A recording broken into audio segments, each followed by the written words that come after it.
What's what? Hold up.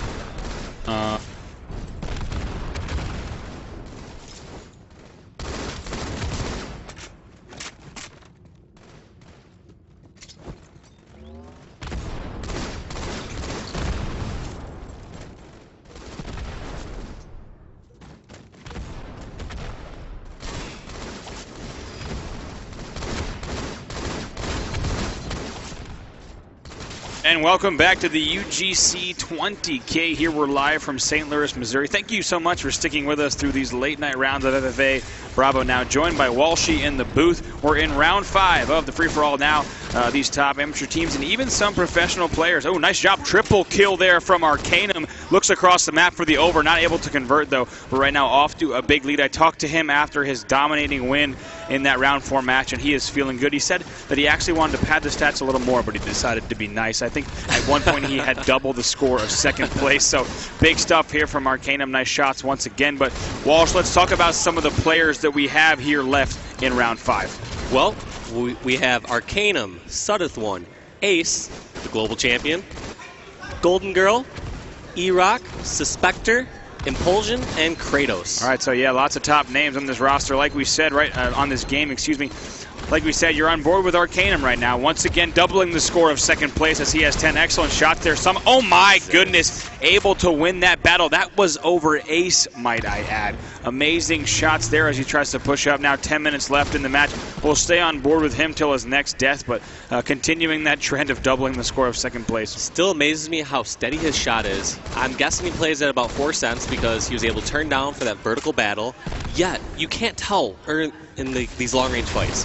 When I'm playing 4 cents, my shot is so shaky. And this is the 2nd killing spree we've seen from him in this match. Yeah, amazing stuff there. Let's go ahead and see what's going on with Ace here. We'll go ahead and switch over now. Ace, of course, of the Optic Gaming roster. Now 14. He has 5 kills here now, so 9:45 left in the match. Trying to rally his way back in there. Nice shots there to pick up that kill, but he gets taken out. It looks like that was by Arcanum once again. We'll go ahead and Suspector. That's actually a player, Dave, if you want to go ahead and go over. Suspector's one of the players that was on the Scorch Halo squad that actually won Gamers for Giving last year. Okay.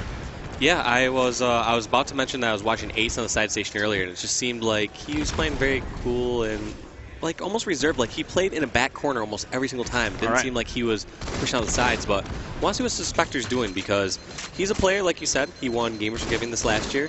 Definitely on a squad that's known, but probably not as known as some of these other top players such as Ace and Arcanum. So he's obviously holding his own in 6th place, only a couple kills away from bringing it back and making it to the next round. Yeah, certainly lots of time left on the clock. As we said, we also have Golden Girl, Kratos also in this match, so as well as E-Rock and Impulsion. Impulsion, a player I believe that barely made it into the top 4 in that last match. But let's go ahead and switch over to Golden Girl, Dave. We've seen a lot of stuff from her this weekend, and she's been playing quite well. She's been very aggressive from what I watched, and it was working in some of the early rounds.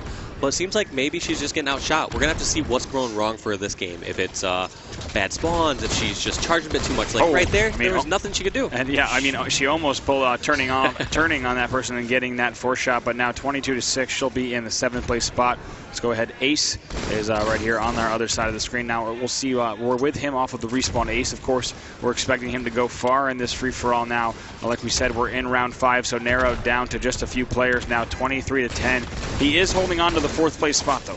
A lot of respect for Ace for coming out here. You've seen some other pros called early night, but Ace, even though he has nothing to prove, we're talking about the global champion here. Right. He still wants to show, hey, you know what? New game, I can still do it. That's right. Of course, he's competing here as he does drop to 5th place.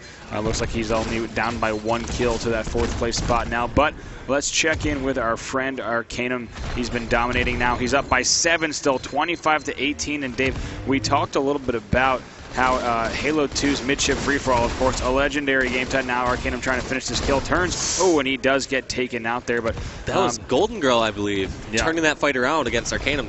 first place player. That's right now, 25-19. He still is in the lead, laying down some consistent shots there, gets that 5-shot kill. He is taken out. But, you know, I got to say, Dave, we talked about how consistent mid-shift free-for-all was, right? We saw the top players consistently year after year. I mean, if you look at top free-for-all players, of course, you know, Karma and others who play so well consistently. And, you know, Arcanum's starting to show a little bit of that same consistency here, pulling away from every single match, even though his opponents, of course, by the process of elimination, are getting tougher and tougher each round. He's still dominating now, up by 7. Yeah, I believe we have about 32 people left in the tournament, and look at him. These are the top 32 free-for-all players that came out here to play, and he's just dominating. He is. And we haven't seen SUDDOTH 2 just yet. We'll jump on board with him right now and see what he's up to in this match. And actually, he is tied here for 4th place. So we'll see right now a little bit of a battle between SUDDOTH 1 and Suspector. So we'll see which player is able to pull away here. SUDDOTH 1 once again holding on to the 4th place spot. For those of you who might have missed it in one of the earlier rounds, SUDDOTH 1 was in 6th or 7th place with just a little bit of time left on the clock. We actually stopped watching his screen. However, at the end of the match, rallies back, takes 2nd place only to Arcanum. So SUDDOTH 1 trying to, nice job there cleaning up that kill as well. Of course, like you said, lots of verticality, Dave, on this map. You need to be able to challenge and finish kills from a variety of angles. Yeah, I like the way that Salat designed this map. There are a lot of long-range angles where you have those, you know, those just horizontal fights where it's just who has the steadier shot across the map, who can lay down shots across the map. And then you have all those vertical battles, the lifts, you have the front jumps.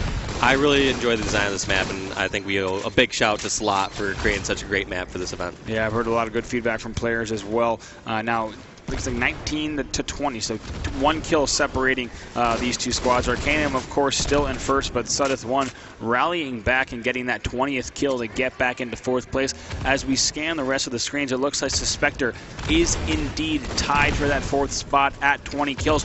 But Kratos here, we haven't jumped on board with him throughout this match, but we got to say, Kratos, I believe, is in 3rd place. So let's go ahead and switch on over to Kratos. I want to see how he's playing this. I mean, obviously, he just picked off a kill. He's sitting around bottom middle. I just want to know what he's doing to get in these positions, because we've seen over and over again the players that seem to have the most success are staying on top of the side bases and dropping down to bomb center where they need to. And it looks like that may be the case here. And this is also odd. We have not seen much action top center, but over this last 30 seconds on Kratos' screen, we saw 3 people in that area. Yeah, you know, when it rains, it pours, and it looks like everyone went ahead and jumped up there now, trying to find a player. Bottom middle, nice shots there. Picks up that headshot medal as well as the Revenge and Killjoy on Red 1. That's Arcanum right there. So ending Arcanum's killing spree number 3 that we know of. At least. It could be more than that, but now 36 to 26. It looks like Blue 2 right there. So it looks like Suspector is the player who is also like they're around 2nd, or it could actually be, let's see. Actually, that will be Implusion. So we'll go ahead and jump on board with Implusion, who's tied right now at the 27 mark. Let's go ahead and jump on over there now. I want to give Suspector a shout out too. This last match I was watching on a side station while you guys were casting up here, and I saw Suspector take 1st, and this was over players like Spartan the Dog and Ace and just top names. Was it Suspector? Yeah, it was Suspector. Yeah. A player who, you know, I think, you know, towards the later rounds of Halo 4 kind of made a splash, like we said, at that Gamers Forgiving event. Unlucky spawn there for that player as he gets melted from multiple angles. But, you know, towards the end of Halo 4, made a name for themselves. And I think a lot of people might have questioned, you know, a team that plays so well in Halo 4 towards the end, can they hang in a game like Halo 2 Anniversary? And so far, the answer is yes. Yes. I saw, like we just saw that last spawn kill there. That's one of the first times I've really seen a legitimate, you know, shot off your spawn kill in this game. And I think these pros are starting to really figure out how this map works out, because there's plenty of times in old free-for-alls, like if I was playing on Derelict, I would sit on one of the sides on Rockets or Needler side and know exact 1 or 2 spawn points where I can get an easy kill. As soon as someone spawned there, guaranteed 3-shot for me. That's guaranteed. I like it for you. 100% guaranteed. But yeah, actually, I was talking to Nate, and he was saying that he's actually found quite a few spawn traps on this map for free-for-all. Of course, no surprise that Nate has done so. But yeah, I think we're starting to see players really pick up on different strategies on the map.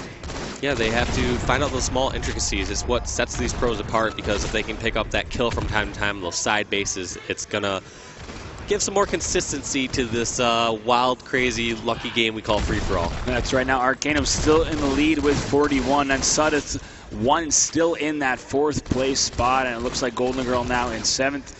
We still have Kratos here on your, excuse me, right here. We'll jump over Kratos in a minute. He's on second, but we still have third place here for Implosion. So we'll see what that, in just a moment, Dave, we're going to be taking a look at that 4/5th place spot. Yeah, I'm excited to check that out, but I'm still just blown away by Arcanum. Over 10 kill lead, and all these are big names in here. I mean, this is no joke. Yeah, right now we're jumping back on board with Arcanum for the next 30 seconds or so just to learn a little bit and glean some tips from his strategy right there. Oh, just taken out there. He's doing the ducks. I wonder if he's implemented that as a normal part of his VR fights, because I just noticed right there he did 2 ducks and then tried to do a jump as the headshot comes around. I've noticed every single time he does the jump at the last second. Yep. Super consistent shots there. Likely that he could play bumper jumper based on that strategy. Oh, for sure. That's a bump jump for sure right there. Yeah, it's often the easiest to pull off that kind of last-second jump play, trying to just jump outside of your player's reticle and often their verticality as well. Now 48-34, like you said, Arcanum still pulling away, but Dave, I'm going to start to take a look at that 4th, 5th spot. Just blown away by his discipline. I know that playing top players, when they play bump jump, even the very top players, they jump prematurely. That's just one of the, almost the downsides of bumper jumper, because it's so easy to jump that you feel like you have to every single time. And it seems like he's doing it to perfection, just jumping off the sidewalls, and just, I love the different verticality and different fights you can force on this map. Yeah, 3rd, 4th, 5th right now is Ace, Implosion. Looks like in that 5th spot, potentially going, over there on the other side to Suspector. So, let's go ahead and jump on board with Ace. We'll see if he can maintain that 5th. No, right now, actually, he just dropped to 5th there with 1 kill, so we'll see. He has to try to rally back here now, 32-33. Right now, he needs to get that next kill right here off of this spawn. 1 minute remaining for Ace to get that kill and try to get back into the top 4. If anyone can do it, it's Ace. I mean, he's pulled off some ridiculous ones before. Yep. And he's got to know. You see, he has that back button down after each death, saying, you know what, I'm only down by 1. I don't need to panic too much. As you can see, he's just trying to look for some finish. He knows these basic spots that people are always poking out. Oh my gosh, and there it is. He does tie right there. As you see on the bottom right of your screen, he gets his 33rd kill, now tied for 4th. We'll see if he can continue. We'll stay on board with Ace here through this respawn. 23 seconds left. He just saw on the death screen that someone pulled ahead, so he's down 5th. He needs at least a kill, and that's just to tie, so you know he's not comfortable with that. And right now, his push is going to come to shove, Dave. He needs to push out and find this player here now. 33 is in 5th place. Picks up that kill right now, but that's not enough, though. That's not going to bring him into 4th off the spawn. It looks like actually a player had gotten 5, and that's Suspector. Suspector able to get 36. Right now. He needs to get a double, and it's not going to happen. Actually, Suspector is going to take that 4th spot right there. As you see, blue 2, red 2. So we have red 1. That's going to be Arcanum, and blue 4, actually, Kratos getting that 2nd spot. Red 2, that's going to be SUDDOTH 1, 3rd, and Suspector in 4th. That is your top 4.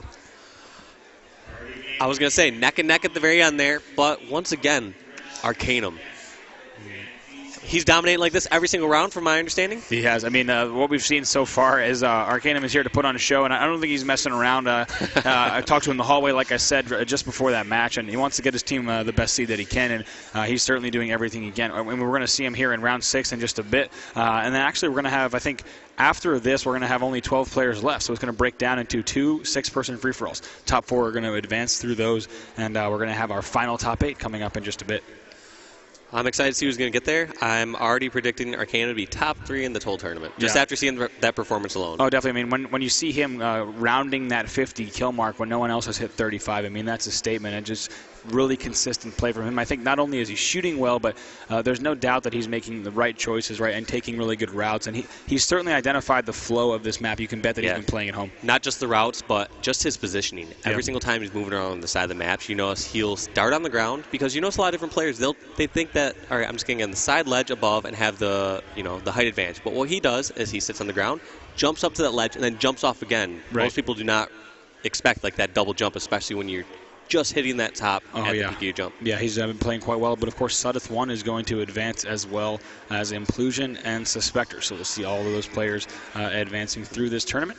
But it looks like, Ace drops down there. A great performance from him, though, to make it to round 5 free-for-all. Yeah. Of course, that's not the last we're going to see of Ace and the Optic Gaming roster. We'll be bringing you more 4v4 action, of course, starting tomorrow morning. But in just a bit, we're going to have our final rounds of the free-for-all here at UGC. Thanks for sticking with us. For Walshy, I'm Bravo. We'll be back in just a bit.